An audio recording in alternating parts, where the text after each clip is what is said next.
Good afternoon, everyone. So, in continuation of chapter number 3, human reproduction, we will pick up our next topic, that is pregnancy and embryonic development.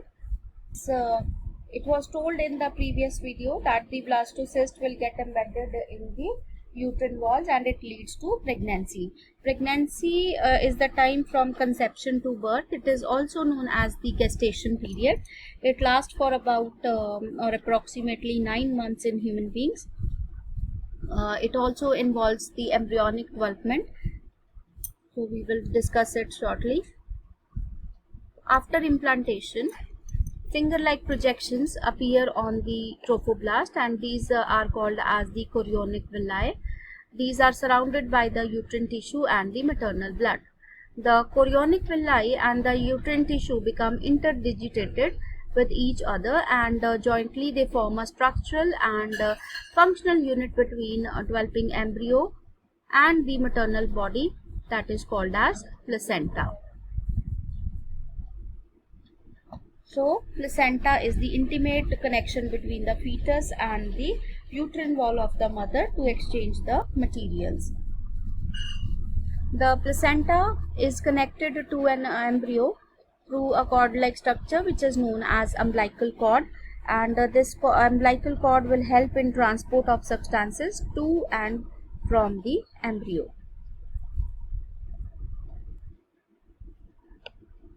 Placenta serves different types of functions. All the nutritive elements which are from the maternal blood pass into the fetus through the placenta. It also facilitates the supply of oxygen to the developing fetus. It also involves the removal of carbon dioxide and excretory or waste materials which are produced by the embryo. Placenta also serves as a storage organ. It stores glycogen and fat for fetus. It also serves as an efficient barrier and allows those materials to pass into the fetal blood that are necessary. So the placenta is connected to the embryo through an umbilical cord, which will help in the transport of substances to and from the embryo. Placenta also acts as an endocrine tissue. That means placenta will produce several hormones.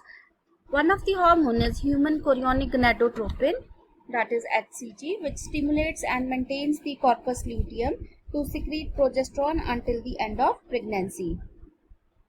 Another hormone is human placental lactogen. This will stimulate the growth of the mammary glands during pregnancy. Different types of hormones like estrogens, progestrogens are also secreted during the pregnancy. Or you can say that the levels of these hormones is increased in the maternal blood during pregnancy.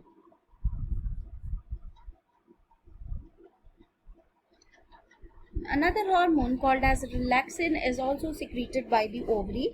Relaxin facilitates parturition, that is act of birth, by softening the connective tissue of the pubic symphysis.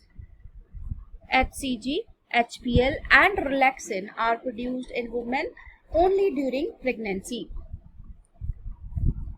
Estrogens, progestrogens, cortisols, prolactin, thyroxines, etc. are certain hormones that are increased several folds in the maternal blood during pregnancy. So all of these hormones are very much essential for supporting the fetal growth, metabolic changes in the mother and maintenance of pregnancy.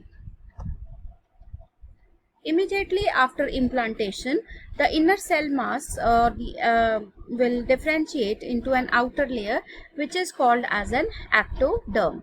So it will form the exoskeleton, and also another layer which is the endoderm, which forms the inner lining of the organs. So as soon these are formed, a mesoderm also appears between the ectoderm and the endoderm. So there are three layers which are formed from the inner cell mass: ectoderm, mesoderm and the endoderm. These are called as the germ layers, which give rise to all the tissues or organs in the adults.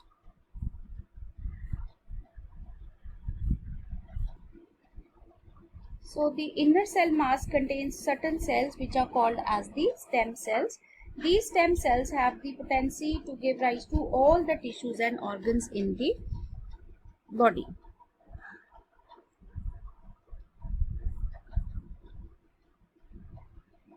So different types of organs or tissues are formed, like ectoderm will serve to form the epidermis of skin and its derivatives. Epithelial linings of mouth and anus are formed. Cornea and lens of eye, nervous system, etc. Tooth enamel, they are formed from the ectoderm. Mesoderm serves to form the notochord, skeletal system, muscular layer of stomach and intestine, excretory systems, circulatory and lymphatic system, reproductive systems, dermis of skin and lining of body cavity, and adrenal cortex. Similarly, the endoderm also functions to form the epithelial linings of the digestive tracts, respiratory systems, linings of urethra, urinary bladder, and reproductive system are formed. Linings of liver, pancreas, thymus, thyroid, and parathyroid glands are also endodermal in origin.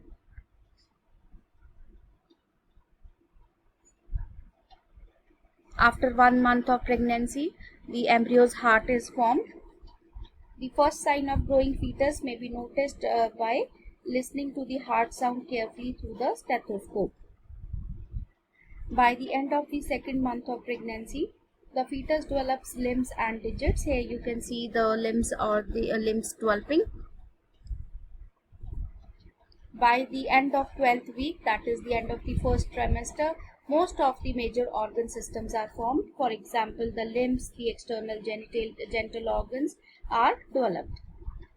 The first movement of the fetus and appearance of hair on the head are usually observed during the 5th month of pregnancy. By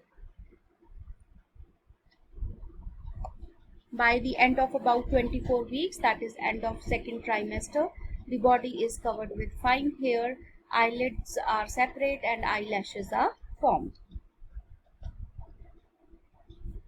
By the end of 9 months of pregnancy, the fetus is fully developed and is ready for delivery.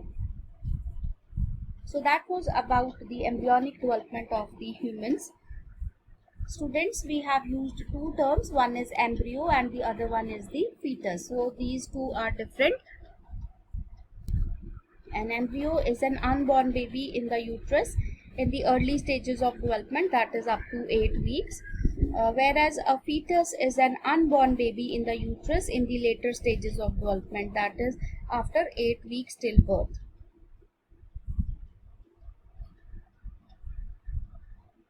Now we will talk about the parturition. After the fetus is fully developed, it is ready for delivery. As the average duration of human pregnancy is about 9 months, this is called as the gestation period. Vigorous contraction of the uterus at the end of pregnancy will cause the expulsion or delivery of the fetus. So this process of delivery of the fetus or childbirth is called as parturition. Parturition is induced by a complex neuroendocrine mechanism. The parturition signal originate from the fully developed fetus and the placenta. So these will induce mild uterine contractions, which are called as the fetal ejection reflex. So this fetal ejection reflex will trigger the release of oxytocin from the maternal pituitary. Oxytocin will act on the uterine muscles and cause stronger uterine contractions, which will in turn stimulate further secretions of oxytocin. The stimulatory reflex between the uterine contraction and oxytocin secretions will continue. This will result in stronger and stronger contractions of the uterus. As a result, this will lead to the expulsion of the baby out of the uterus through the birth canal. This is called as parturition. Soon after the infant is delivered, the placenta is also expelled out of the uterus.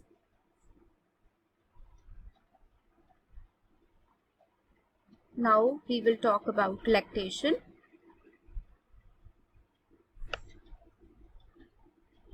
The mammary glands of the female undergo differentiations during pregnancy, and they start producing milk towards the end of pregnancy by the process which is called as lactation. This helps the mother in feeding the newborn. The milk which is produced during the initial few days of lactation is called as colostrum. This is containing several antibodies like immunoglobulin A is present. So this is absolutely essential to develop resistance for the newborn babies. Breastfeeding is recommended by doctors during the initial period of infant growth, as we have learned that it contains several antibodies. So this is very much essential for bringing up a healthy baby.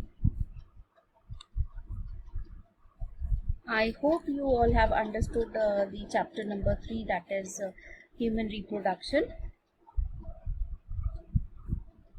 Thank you everyone.